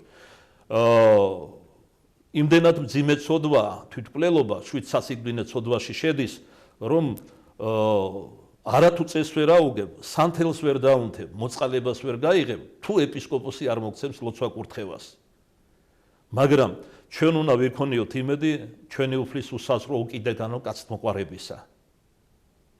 დედის ლოცვა მეტადრე წეგან ვახსენეთ და საილუსტრაციოდ მაგალითიც მოვიყვანეთ ჩვენი თანამედროვე შემთხვევიდან სასწაულიდან, ჯოჯოხეთიდანაც კი შეუძლია შვილი ამოიყვანოს. იმედი არასდროს არ დაკარგოთ. მიენებეთ უფალს. კეთილი. მამა, ასეთი კითხვა არის. თუმცა ვინც ამას ისმენს, ის უნდა გაფრთხილდეს. და ბევრია დღეს სამწუხაროდ, სწორედ იმ მიზეზების გამო, რომ აზარტომანია, ნარკომანია, მემთვრალეობა, მეძაობა, სოდომი გამრავლდა, რომელიც სულიერად დაცლილი ადამიანები არიან. ნახევარი ადამიანი თუ შეიძლება ითქვას და მათ თანაგზნობა, სიყვარული და გვერდში დგომა სჭირდება. ამიტომ უნდა მივაკითხოთ ეკლესიას. იმიტომ კი არა რომ მღვდელი ვარ და სხვა და მღვდელი ჭილობში იცნობა. იმიტომ გამრავლდა ეს სუიციდი თვითმკვლელობა რომ ღვთისადმი გაუცხოდნენ და არანაირი სასუება არ აქვს. ბოლოს და ბოლოს წმინდა ისაკასური ამბობს, რა არის ჯოჯოხეთი? ჯოჯოხეთი ეს არის უსიყვარულობა. ჯოჯოხეთი ეს არის უნუგეშობა. რატომ? იმიტომ რომ იქ არ არის სულიწმინდის მადლი, ნატამალიც არ არის.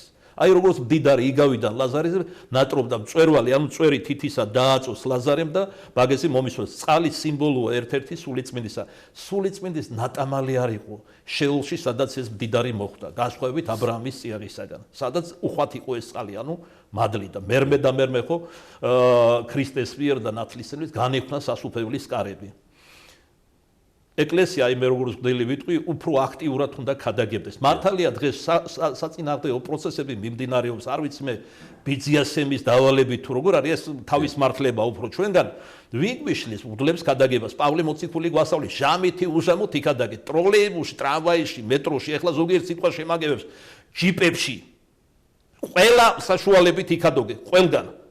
მიხვალ ქორწილში ჯვარს დასწერ, საფლავს აკურთხებ და ვაკეთებთ მღვდლები ამას. სამწუხაროდ მღვდლების ნაწილი წირვაზეც კი არ ქადაგებს ღვთის სიტყვას. მაშინ როცა ღვთივდიდებული პავლე ამბობს მწვერვალი მოციქულებისა, თუ არ იქნა ქადაგება, საიდან იქნება გაგონება, თუ არ იქნა გაგონება, საიდან იქნება გაგება. მაშა სადამე ჟამითი უშამოთ უნდა იქადაგებოდეს. და ხალხი რომ ესეც საბრალო დღეშია, პირველ ყოვლისა ჩვენ სამღვდელოების ბრალია. რადასამალია შეიძლება ბევრს აღიზიანებს, მათ შორის სამღვდელოთა ჩემი სიტყვა, მე ჩემი აქ არაფერი მithქვა, ჩემი აქ ცნობიერების დაკატა და ღვთის ხმის ტემბრია მხოლოდ ჩვენ რომ გულს მოდგინებთ, ქადაგებდეთ ღვთის სიტყვას და მამონას სიმდიდრის ღმერთს არ ვიყოთ დამონებული, ღვთის მადლით ნაკლები იქნებოდა საქართველოში სუიციდი, თვითმკვლელობა, ეს სულიერი აშლილობანი და ეს ვნებაცოდვანი, რომლითაც როგორც ხავსით დაფარულია დღეს საქართველო. შემდგომი არ შეიძლება ყველაფერი ხელისუფლებას მიაწერო, თუმცა მათაც ძალიან დიდი პასუხისგაცემა მოუწევთ ოდესმე. ღვთის ისინიც მოკვდავები არიან, უნდა ივიწყებენ, ნუ იფიქრებენ მე ვარ და ჩემი ნაბადიო. მოვა ის ვინც არ გინდა მოვიდეს, ყველა ამათ მივმართავთ თვით დაჯერებულებს და გაგიყვანთ იქ უფლის სახელით გეუბნეთ, სადაც არ გინდათ გაყვეთ და მონიყოს ხრჭენა იქ ვილთა ტირილი დაუსრულებს. ქართულად ჯოჯოხეთი ქვია სახელად. კი ბატონო. მაყურებელია ისევ ეთერში გისმენთ დასვით კითხვა. ამაო დამლოცეთ, პირველ რიგში უღრმესი მადლობა რომ არსებობთ. მაქვს ასეთი შეკითხვა, ცეფისკვერი მაქვს ჩემს სახელზე ნაკურთხი და შეიძლება თუ არა შვილებსაც მივაღებინო. ესეთი ცნება ჩემს სახელზე ნაკურთხი ცეფისკვერი ეკლესიაში არ არსებობს. ყოველ შემთხვევაში ჩვენ ტაძარში არ არსებობს ესეთი რამ. თქვენ ალბათ სხვა რამეს გულისხმობთ, რომ თქვენ იყავით წირვაზე შეგზავნეთ ცეფისკვერი და მე მინდა ვკითხოთ ახლა იგივე ცეფისკვერი დაგიბრუნეს, ესე შეუძლებელია იმდენი ხალხით გამრევლი ეკლესიაში, რომ მინდოდეს ვერ მოვახერხებ. ძალზე ძნელი არის ყოველ შემთხვევაში და თქვენ ალბათ გულისხმობთ, რომ ეკლესიიდან მოიტანეთ ცეფისკვერი, ის უნდა დაჭრათ, თუ შვილები მორწმუნეები არ გეწევენ, მე ჩემი შვილიშვილები ვახსენე, დილით უსმოზე ვაჩვევ, იმიტომ რომ ლაპარაკი გამართულად არც იციან. აი ასმო ცეფისკვერი მიიღო და უკვე ჩვევა გავუშვათ, ჩვევა კი არა, მოთხოვნილება აქვს. თვითონ მიკაკუნებს კარებს პატარა გაბრიელი და შემოდის ოთახში. და ესე იგი რა არის საოცარი, პატარა ბავშვი 2 წლის და 8 თვისაა და უფრო ადრეც აკეთებდა ამას. მხოლოდ ჩემს ოთახში, სამლოცველოში ემთხვევა ხატებს რა კი ვერ წვდება, მაღლა კედლებს სადაც ხატებია. ესე იგი მაგიდას სადაც სანთელი ინახება და ესე შემდეგ და იმ სამლოცველოს არც ერთ სხვა ოთახში ამას არ ანუ რა არის ბავშვობიდანვე ჩვევა უნდა გავუხადოთ. მერე უფრო მეტი ვასწავლოთ, ტაძარში წავიყვანოთ და დანარჩენი რა ბუნებამაც უნდა უშველოს, აგაგი წერეთლის არ იყოს. თორე აი რამდენია რომ გულმოდგინე მშობელია ღვთისმოსავი და შვილი ყოვლად უკეთური გამოსდის. კურიოზია, მაგრამ ესეთი ფაქტებიც არსებობს. თუმცა ისიც არსებობს, რომ უკანასკნელი მეძავია და შვილი ყავს ღვთისმოსავი და დედა მოუქცევია ცოდვიდან, ძიმე ცოდვებიდან სიწმინდის გზაზე. ამიტომ არავინ დროზე არ უნდა განმოფალია გამკითხავი. ნუ განიკითხავ, რათა არა განიკითხნე. ვის რა გველის ერთი მაღალმა ღმერთმა იცის. მრავალი იქნებიან წინანი უკანა დღეს თავი კიტრი რომ გონია ჩვენ, თუნდაც ეკლესიური გაგებით უკანანი წინა იქნებიან. კი ბატონო. ასეთი კითხვა არის მამაო Facebook-ში. ჯვრისწერის ბეჭედს როგორი დანიშნულება აქვს და შეიძლება თუ არა შვილზე ჩუქებაო? საერთოდ არ არის სასურველი, არ არის, იმიტომ რომ ეს ბეჭედი იკურთხება წმინდა ტრაპეზეც დევს მას მოძღვარი, როგორც სიძის ისე პატარძლის და კონკრეტულად ამ ადამიანთან მიმართებაში იკურთხება ის. გასაგები. სასურველი არა, მაგრამ გამონაკლის შემთხვევებში, რა, სიყვარული ყველაფერს ფარავს, ყველაზე მეტია შეიძლება ამ სიყვარულიდან გამომდინარე აჩუქო შვილს. კეთილი მამაო, ისევ მაგრამ მაყურებელი. მეორე ხელს სულ მორწმუნეები არ ყო, არ იქარო თუ აჩუქე და ქმარი არ გამექცეს და ესეთი რაღაცები არ ხდება. ამ გარეგნულ ბანალურ რაღაცებში არ არის დამოკიდებული ეს საიდუმლოება. გასაგები. მაყურებელია ისევ ეთერში გისმენთ, დასვით კითხვა. დიახ, მშვიდობა წმინდა, მოგესალმებით, მივესალმები ჩვენ საყვარელ წამყვანს.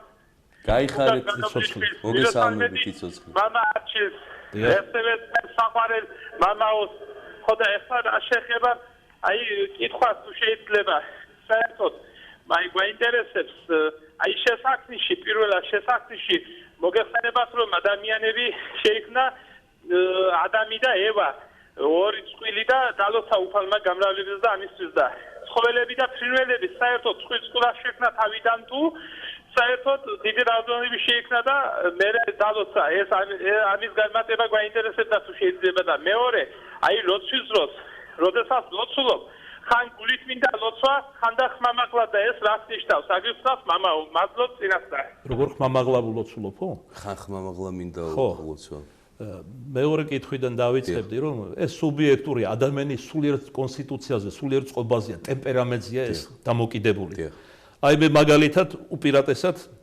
უხმოთ ვლოცულობ გულში რაც არ უნდა ვრცელი ლოცვა იყოს მწირვაზე ბუნებრივია საიდუმლო ლოცვებს კითხულობ უხმოთ და დანარჩენს კვერებს და ასე შემდეგ ვამბობ ხმამაღლა ეს არის სუბიექტური არანაირი მნიშვნელობა თავარი ის არის რომ ღმერთთან საუბრობდე ლოცვა არის ღმერთთან საუბარი მარტივად რო გითხრათ ზოგი უფრო სიახლოვეს გზნობს როცა ხმამაღლა ამბობს ზოგი როცა გულში ლაპარაკობს ზოგიერთი მაგალითად უფალი ჩვენი იესო ქრისტეს ხშირად ლოცულობდა მთის მწვერვალებზე გესიმანის ბაღში სადაც მეტი სიმკვდროვე იყო იქ ლოცულობდა იმიტომ რომ ლოცვას განწყობა სჭირდება ესე იგი განწყობის თეორიას ხომ არსებობს უზნაზე ლოცვასაც ესე აი მაგალითად წმინდა მამი გვარიგებია ლოცვაზე რომ დადგები ერთბაშად ქების მეტყველება ღვთისა არ დაიწყო ცოტა ხანი შეჩერდი გულში როცა სიმშვიდე სიგრძნობ მერმე შეუდექი ქების მეტყველება ზოგი ხმამაღლა ზოგი გულში ზოგი ცოტა მოჩქარებით რიტმიულად ზოგი უფრო დუნეთ ადამიანს გააჩნია ეს რაც შეეხება ამ კითხვის პასუხს და პირველი ესე იგი ადამიანის შექმნაზე მე დავუზუსტებდი ჩემს საყვარელ მორწმუნეს რომ თავდაპირველად ღმერთს არ შეუქმნია ადამი და ევა თავდაპირველად ღმერთმა შექმნა ადამი ადამი შექმნა ამას აქვს არსებითი მნიშვნელობა მაგრამ ნახეთ მერმე რას ამბობს ყოვლადწმინდა საება არაკეთილ არს ყოფნა კაცისა მარტო უქმნათ მას ძე მსგავსებისა კარგი არ არის მარტო რო იყოს დააძინა უფალმა საბაოთმა და ესე იგი ნეკნი გამოუხო და მისგან შექმნა მეორე ადამიანი რაც ნიშნავს ევას ვინ დაარქვა მეორე ადამიანს სახელი პირველ ადამიანს დაარქვა ღმერთმა თავად სახელი ადამ ადამ როგორც იოანე ოქროპირი განმარტავს 4 ბერძნული სიტყვის ანაგრამაა პირველი ასოები აღმოსავლეთი დასავლეთი ჩრდილოეთი და სამხრეთი. ესე იგი, როდესაც ადამიანს არქმევს სახელი, ჯერ ერთი გამოხატავს, რომ ამით გამოხატავს, რომ ის არის მისი მეუფე, ადამი არის მისი ქმნილება და მორჩილება ღმართებს, მეორეც უწინასწარმეტყველა ის, რაც ხმამაღლა ორჯერ გამოთქვა უფალმა, ცოდვით დაცემამდე, ადამიანზე და ცოდვით დაცემის შემდგომ.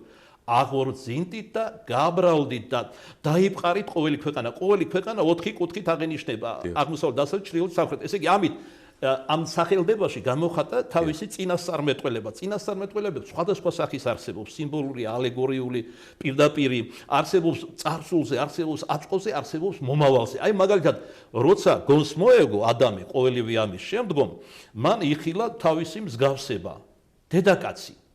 და რა უწოდა მას? ევა, რაც ქართულ თარგმანში ნიშნავს ცხოვრებას. პრაქტიკულად მან იწინასწარმეტყველა აწყოში რისთვის შექმნა ღმერთმა მისგან მეორე ადამიანი. დიახ. კეთილი, მაგრამ ხოდა კიდევ ერთი რამე იკითხა, რომ ცხოველები კიდევ შექმნაო შეიყვანა, ასე შანს ბიბლიაში, რომ მერმე როცა ედენბაღის 60-ში შეიყვანა ადამი, შეჰყავს მას ქმნის და შეჰყავს ცხოველებიც. მაგრამ თვითონ 60-ის ეტიმოლოგიაც საინტერესოა ედენბაღის 60-ისა, სადაც დააწესა ქართული სიტყვა სასავით ღრმა ანა კალანდაძის არ იყოს, ღრმა ღვთისმეტყველო და ფილოსოფიური. 60 წარმოსგება სიტყვიდან 3-4 ხე. ანუ აქცენტი რაზეა გაკეთებული, რომ იქ ხემცენარეები იყო. კერძოდ სამოთხის შუაგულში ორი მცენარე ხე ცნობადისა და ხე ცხოვრებისა. როგორც გრიგოლ ღვთისმეტყველი გვასწავლის, აქ ბაღზე და წალკოთზე და ხეებზე კი არ არის სინამდვილეში ლაპარაკი, არამედ საუბარია და წინასწარმეტყველება ღვთაებრივ აზრებზე, რომლის მოვლაზეც აკურთხა რა ადამი მამათა განმარტებით, ნიშნავს აკურთხა ღმერთმა, რომ განეჭვრიტა ადამიანს ღვთაებრივი აზრები. ანუ ეს არის სახარებისეული ენით რომ ვთქვათ, მარიამობა, ლაზარის დები მოიგონეთ, მართა მარიამი. მარიამმა უკეთესი ნაწილი გამოირჩია. ჭვრეტელობა ღვთიური დიდებისა, მართამ ხორციელი საქმების სიკეთის, თუმცა ესეც საჭიროა, მაგრამ ბევრად დაბლადგა მარიამობაზე. ანუ ასე რომ ვთქვათ, ფიგურალურად მარიამობას აკურთხა ჯერ კიდევ სამოთხეში, უფალმა ღმერთმა ადამიანი. ის ორი ხე, რომელიც სამოთხის შუაგულში აღმოაცენა, უკვე იმით რომ შუაგულში აღმოჩნდა ცენტრალური აზრები იყო, ღვთაებრივი აზრები. კერძოდ რა, იმავე მამის გრიგოლ ღვთისმეტყველის განმარტებით, ხეცნობადისა შეესატყვისება და წინასწარმეტყველება იყო ღვთისმშობელ მარიამზე, ხე ცხოვრებისა, ძელი ცხოვრებისაზე, ანუ ჯვარი პატიოსანზე. ესე ხედავთ თქვენ, ქმნიდა და უკვე წინასწარმეტყველებდა, რადგან ღმერთისთვის არ არსებობს არც მომავალი, არც მარადიული აწვა ყოველივე. კეთილი. კვლავ მაყურებელი ყავს მამაო ეთერში. გისმენთ დასვით კითხვა ეთერში ხართ. მოგესალმებით. გაიხარეთ. საღამომშვიდობისა. მამაო არჩილ დამლოცეთ შეიძლება. თქვენი მოწვევა ამ გადაცემაში ჩემთვის ნამდვილად სიურპრიზია და დიდი მადლობა საპატრიარქოს ტელევიზიას. ახლა მინდა დავსვა ორი შეკითხვა. 28 მე მქვია მარიამი. და 28 აგვისტოს ზოგი მილოცავს ანგელოზის დღეს გილოცავო და რამდენად ისტორია მე პრაქტიკულად სხვა ქალბატონმა დასვარა ეს კითხვა, მე მქვია და რა დავირქვავ, მარიამი მიყვარს და ესე მიხსენებენ, მე გაგეცით უკვე პასუხი. კი. იმიტომ რომ მარიამის პატივად ჟულის კანონის მიხედვით არავის არ ერქმევა მარიამი, არამედ სხვა მარიამის, თქვენ უნდა წაიკითხოთ დანარჩენი მარიამის, მარიამ მაგდალინელის, მარიამ ეგვიპტელის, კიდევ რამდენიმე მარიამია ცხოვრება და გული ვის მიმართაც გაგითვებათ, ესე იგი ის არის თქვენი მეოხი და მოძღვარს გარკვეული წესით, რაც უკვე აღიხსენით. მეორე კითხვა მაქვს კიდე თუ შეიძლება. ყოველ დღე ვკითხულობ ღვთისმშობლის ხუთგზის დაუჯდომელი როა. დაუჯდომელი არ არის, ლოცვა დიმიტრი როსტოველისა. ეს არის აი სახარების იგავში როა. ყანა რო ყველაფერი რო გაყიდა კაცმა და ერთი მარგალიტის გულისთვის ერთი ყანა რო იყიდა, ისეთი დაპირებებია ამ დაუჯდომელში. მაგრამ ზოგი ამბობს რომ შეცდომებია და არ უნდა იკითხოთო და აი თქვენ უნდა დააზუსტოთ, ხალბატონო, უნდა დააზუსტოთ რომელი ხუთგზისი ლოცვებია. არსებობს წმინდა დიმიტრი როსტოველის, რომელიც მეც ვთარგმნე სლავრიდან და სავსებით კანონიკურია და წმინდა დიმიტრი ერთ-ერთი ჩინებული ღვთისმეტყველია. მე არ ვიცი თქვენ რომელზე ლაპარაკობთ. თუ ამაზე ლაპარაკობთ, ეს სავსებით მისაღებია დიმიტრი როსტოველის. ლოცვები ხუთგზის. ხო და აი რამდენიმე არსებობს მეთქი და რომელზე ლაპარაკობთ. მე ვიცნობ წმინდა დიმიტრი როსტოველის, თავად ვთარგმნე მეთქი. თუ ამაზე ამბობთ, ეს სავსებით კანონიკურია. კი, ეგ არის, მე ხო და მან და არაფერი ისეთი არ არის, რომ სდებოდეს ჩვენ სწავლებას. უბრალოდ თუ გნებავთ ჩვენთან პეტრე პავლეში მობრძანდით ეკლესიაში და ვეცდები აგიხსნათ, რაც ბუნდოვანია. დიდი მადლობა, მამაო. ხო, გაიხარეთ. თქვენს გმადლობთ. მამაო, Facebook-ში გწერენ ასეთ კითხვას. ესეთი შეკითხვა მაქვს. ქმარი, რომელიც გიღალატებს სხვა ქალთან და ცოლი აპატიებს დიდი სიყვარულის ფასად. ესეთ კაცს რას ეტყოდით? რა რჩევა დარიგებას მისცემდით? ნანობს ჩადენილ დანაშაულს, მაგრამ არ აბარებს ახსარებას, რაც ძალიან მაწუხებს. ეს კითხვა მე როგორც მახსოვს, წინა გადაცემაშიც დაგვისვით თქვენ და არ ვიცი, მამაო, გაგცემთ ალბათ პასუხს, მაგრამ ყოველ გადაცემაში ერთი და იგივე სტუმარი. არა, რატო? ეთყობა ვერ მიიღო პასუხი და შეიძლება ვერ ჩემგან მიიღოს, მაგრამ მე ვეცდები ძალისავე გავცე პასუხი. კი ბატონო. იცით რა არის?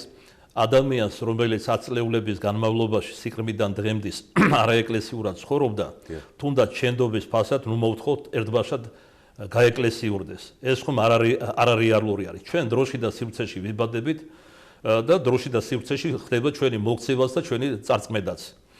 ესეც დიდი რამეა, რომ ნანოს სინანული არის დასაბამი გადარჩენისა.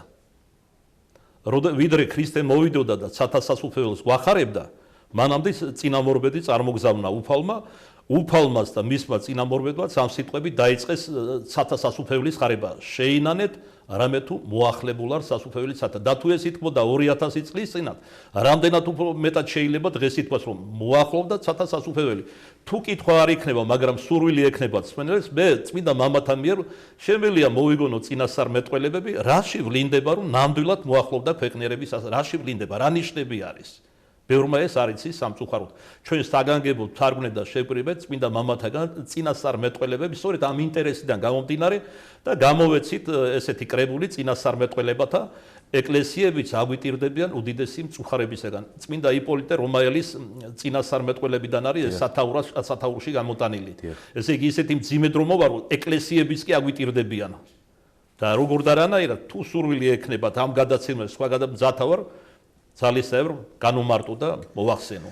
კეთილი მამარჩი. მაგრამ აქ დავასრულოთ. კვლავ დაუკმაყოფილების გზნობა რომ არ დარჩეს ამ ქალბატონს. ჯერ ერთი რომ რას ვეტყოდი ასეთ მამაკაც პირველ ყოვლისა მე მეცოდება რომ ასეთ მძიმე დროში ცხოვრობს. როცა ნიაღვრებად მოედინება გარყვნილება, სოდომი, ნარკომანია და აღარ მინდა ჩამოვთვალო. როცა სიძვას კი უკვე პრაქტიკულად აღარ იწვდება, ცოდვა და ჩემთან მოსულდა მშობლები და მადლობას ირამენ ღმერთს, რომ შვილი არ აყავს სოდომიტი დე იყოს მეძავი. არ გაგიკვირდება მშობლის ესეთი ნარკო, მაგრამ ამ ძიმე მდგომარეობა. მერმე გაგიფრთხილეთ, თქვენ რომ ასეთი სულგზელი ადამიანი ბრძანდებით და ასე გიყვართ, რომ ეს ძნელად საპატიებელი ცოდვაც პატივმოყვარეობიდან და სხვადასხვა მიზეზებიდან თუნდაც სიყვარულიდან ძნელი საპატიებელია. მაგრამ თქვენ თავში ხო ნახეთ ეს ძალები და მიუტევეთ. მან მიიღო ეს შენდობა და ნანობს ამას. ამიტომ ვევედროთ უფალს, რომ შემდეგი ნაბიჯი გადადგას. შემდეგი ნაბიჯი არის გაეკლესიურება. როგორც მოციქულის იაკობის პირით ამბობს უფალი ღმერთი, მომიახლოვდით და მოგიახლოვდებით. წინააღმდეგით ეშმაკსა და განვალს თქვენგან. ისო რომ ეს ღვთისმადლით მოხდება არა ერთბაშად, არამედ თანდათან თქვენი ლოცვით და მისი სინანულით. დასაბამი უკვე სახეზია როგორც თქვენ ბრძანეთ.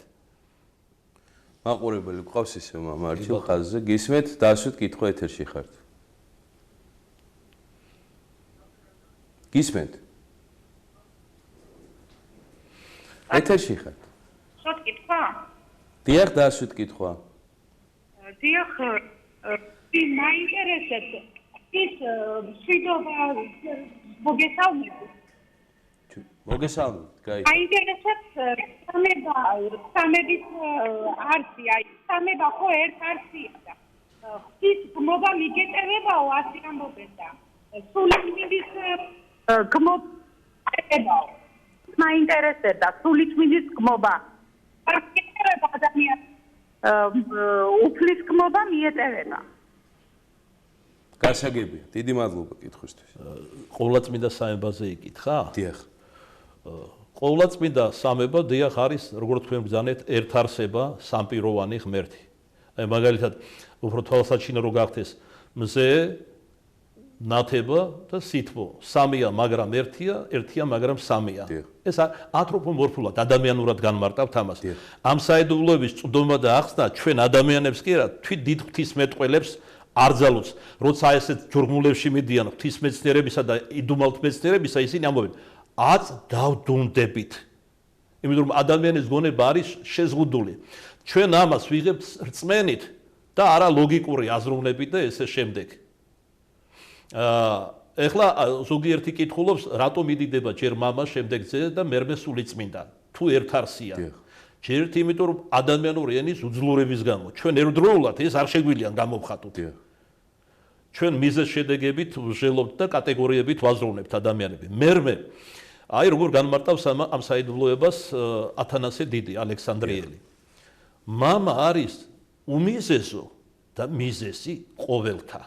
მათ შორის მხოლოდ შობილი ძისა და სულიწმინდა ღმერთისა. ესე იგი მისი არსებობის მიზეზი არავისში არ გიეს. ძე მამისაგან არის შობილი. სულიწმინდა გამოვავს მამისაგან. და ესე იგი გვამოვნების მიხედვით, ძველ ქართული ღვთისმეტყველების ენით რო ვთქვათ, ანუ ჰიპოსტასურობის მიხედვით არის დალაგებული საიდუმლოება ყოვლადწმინდა სამებისა.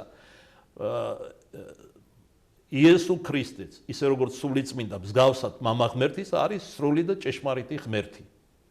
არა სამი ღმერთი, არამედ ერთ არსება, სამპირობანი, სამგვამოვანი ღმერთი.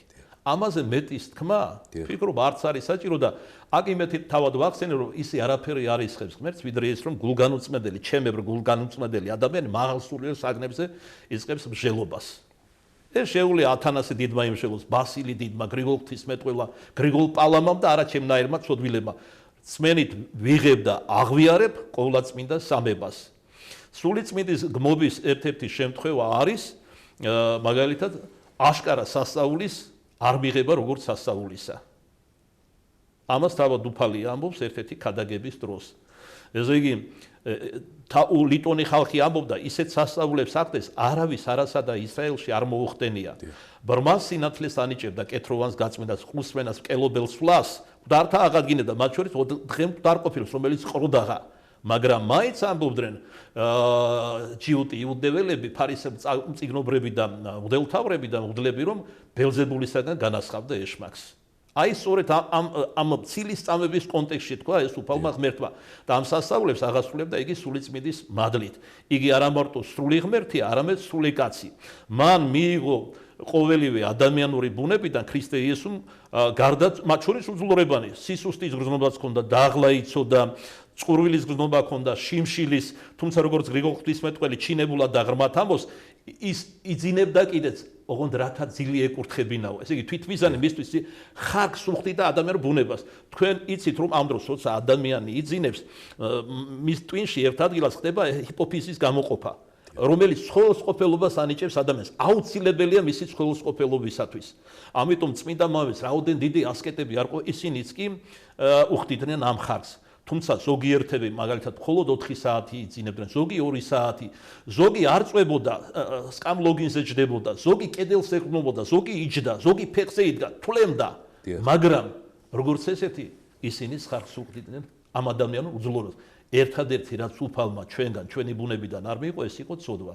აქედან გამომდინარე ძალიან მარტივი დასკვნა, სულ ცოდვილებზე ვლაპარაკობთ და ვითომ თავი მართლები გონია ჩვენ, რომ ჩვენ უნდა გვიყვარდეს ცოდვილი ადამიანი, ის სოდომიტიც, მეძავიც, ლოთიც, მოღალატე ქმარის და ესე შემდეგ, რადგან ჩვენ არ ვიცით მათი დასასრული.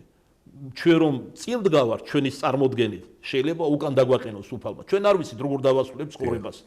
იმიტომ რომ ესაა წინასწარმეტყველის პირით ამბობს უფალი, სადაც წაგასწრებ, ესე იგი რა ლოცვაშიც იქ გაგასამართლებო. ჩვენ არ ვიცით როგორ იქნება უკანასკნელი ჩვენი ამოსულთქვა. ამიტომ ფსალმუნის ენით ვიტყვი, ნუ მაღლოინ კაცო თავს ნუ იმაღლებ.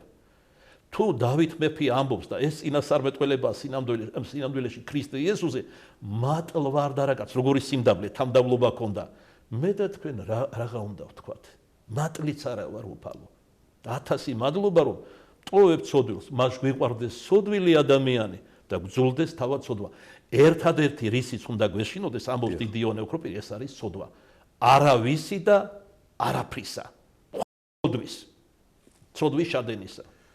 კეთილი მამაო. არავინ არ უნდა განვიკითხოთ. დიახ. ჩვენი ლოცვა რომ უფლისთვის. თუმცა ეს მეორე ხრივისი არ გაიგონო, ზოგიერთმა რომ არავინ არ უნდა ამხილო, არავის არ უნდა ასავლო და სხვა. საერთოდ ხშირად მეკითხებიან, აი განკითხვა რა არის, ზღვარი სად გადის სამანი განკითხვასა და მსჯელობას შორის. წმინდა მამები განმარტავენ, როდესაც ხვის ნაკლზე ან ცოდვაზე ლაპარაკობ, ეცადე თავად მისი სახელი არ ახსენო. ზოგადად თავად ცოდვაზე ილაპარაკე ნაკლოვანებაზე. თუ ახსენე მაინც ემოციებით თუ გააკეთებ ამას, მრისხანების, დამცირების სურვილით, შურიზიების გამო და სხვა. ესე იგი, როცა ჩვენ მოყვას ის ნაკლზე ვლაპარაკობთ, მისი გამოსწორების სურვილი უნდა გამოძრაებდეს. ზოგს ვრისხავდეთ, ზოგს დაუტკბებოდეთ, როგორც იაკობ მოციქული ამბობს. ესე იგი, ზოგს სიყვარულით იხსნიდეთო, ოღონდ ნახეთ როგორც წინ დახედულებით, არ უნდა გაუიათო სიყვარული. ამაში დიდი კეთილგონიერებაა საჭირო. იმიტომ რომ თუ გარყვნი ასეთი სიყვარულით, შედეგი არანაირი ნულოვანი იქნება, როგორც იციან ხოლმე თქმა. ხოლო ზოგს მრისხანებით თითქოს ცეცხლიდან გამოიტანს, ზოგს შერისხვა ჭირდება. ოღონდ როგორი შერისხვა? განრისხდებოდე ფსალმუშია, ნათქვამი დანუსწოდა. რას ნიშნავს ეგ? შერისხე, მაგრამ ვნება მრისხანების არ უნდა იყოს შენში. ესე იგი, შერისხვას აქვს აღზრდელობითი და სინამდვილეში მოყვანის მნიშვნელობა. კეთილი მამაო.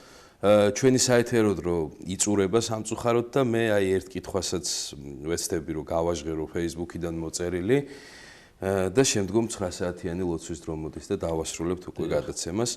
ასეთი კითხვა არის, მამაო, ვინ იყვნენ ღვთის შვილები, რომლებიც ჩამოდიოდნენ და ქორწინდებოდნენ ადამის და ევას ქალიშვილებზეო, ესეთი? აქ ანგელოზები გონიათ, ეს ანგელოზებზე არ არის ლაპარაკი, სეითის მოდგმაზეა საუბარი. დიახ, გასაგებია. პირველი ადამიანები ვინ იყვნენ? აბელი, სეითი, კაენი და ესე შემდეგ. დიახ. გასაგებია. ესე იგი მართლისა და სოდვილის შვილები ქორწინდებოდნენ და მათგან როგორც მახსოვს გოლიათები ებადებოდნენ და ესე შემდეგ. დიახ, მე მგონი ერთ კითხვასაც მოვასწრებ, რო არ დაგვეჩაგროს ჩვენი მაყურებელი, ჩვენი ლოცვა რომ უფლისთვის სათნო იყოს, როგორ ვილოცოთ სწორად? გოლის შემოსვლებით და თავმდაბლობით, როგორც ფსალმუშია ნათქვამი, გოლის შემოსვლილი, სული შემოსვლილი და დამდაბლებული ღმერთთან არა შეურაცხოს. აი ეს არის ზედმიწევრით მაგ კითხვის პასუხი. კეთილი მამა. ამიტომ ესე იგი საჭიროა თავმდაბლობა მოვიპოვოთ. თავმდაბლობა ეს არის დრიტა ჩვენი სარწმუნოების. 9 ნეტარება იგივეა ახალი აღთქმისთვის, რაც ძველი აღთქმისთვის 10 მცნება. 9 ნეტარების პირველი ნეტარება სწორედ თავმდაბლობას ეხმიანება. გასაგებია. თავმდაბლობა არის საფუძველი და თავმდაბლობის სოცხალი მაგალითი არის თავად ქრისტე. ორთავ აზრით მეფის თავმავალი, როგორც ზეციური მამისა, ისე დავით მეფის მოდგმაში მოსული, როგორ ჩდება არასრა სასახლეებში, არა ფუფუნებაში, არა განცხრომაში, არამედ პირუტყვის სადგომში და ბაგაში მიეწვინება და ჩრებში გაიხვევა. და თავმდაბლობისთანავე ანგელოზთა პირით, იმიტომ რომ ადამიანურ კანონს განაარჩიებს როგორც ღმერთს პირველსავე დღეს ელაპარაკა, მაგრამ მან კაცობრივი ბუნება და კაცობრ ბუნება გამოავლინა, თავად კი არ იტიტინა ერთი დღისამ, თუმცა ღმერთისთვის არაფერია შეუძლებელი, აი ბუნებით კანონებს დაემორჩილა, სრული კაცი და ჭეშმარიტი კაცი, ამავე დროს სრული ღმერთი და ჭეშმარიტი ღმერთი და ანგელოზთა პირით იქადაგა ის, რისთვისაც მოევლინა ამ ცოდვილ დედამიწას. კერძოდ რა იგალობეს ანგელოზებმა ქრისტეშობას? დიდება იმ მაღალთა შინაღმერთსა, ქვეყანასა ზედა მშვიდობა და კაცთა შორის სათნო. ანუ მისტიურად ამ საგალობელში ჯვარი გამოსახეს, ანუ ის გამოსახეს, რისთვისაც მოვიდა. არა იმისთვის მოვიდა, რომ ჩვენ შემოქმედს ვემსახუროთ, არამედ რათა სულითვისი დასდვას და სულითვისი დასდვა ყველაზე უკანა იმ დროისთვის ყველაზე უკანასკნელი დამამცირებელი სახის სიკვდილი მიიღო. ჯვარცმა და რაც იყო ყველაზე დამამცირებელი, გახადა ყველაზე პატიოსანი. აი ეს არის მადლი და ძალი ჯორისა. ეს არის უკიდეგანო თავმდაბლობა ჩვენი უფლისა იესო ქრისტესი და ამიტომ ჩვენი ცხოვრების წინამძღვარს უფალი იესო ქრისტეს უნდა ვბაძავდეთ და ვბაძავდეთ პირველყოლისა თავმდაბლობაში. ამინ. მეტადრე ქართველები, რომლებიც ცნობილი ვართ ამ პარტავნებით. დიახ. დიდი მადლობა მამა, ასეთ საინტერესო და ამომწურავი საუბრისთვის.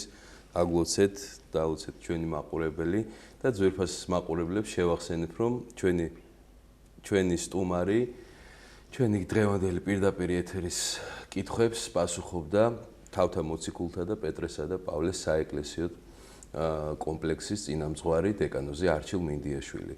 მე გუგამ გალობლიშვილი გახლავართ და თქვენ შეგიძლიათ ესე იგი ჩვენი გადაცემები ნახოთ პარასკევს 13 საათსა და 30 წუთზე და სამშაბათს 10 საათსა და 10 წუთზე. ხოლო ჩვენი შემდგომი გადაცემა პირდაპირ ეთერში გავა ხუთშაბათს, შემდგომ ხუთშაბათს საღამოს 8:30-ზე. გემშვიდობებით, დროებით.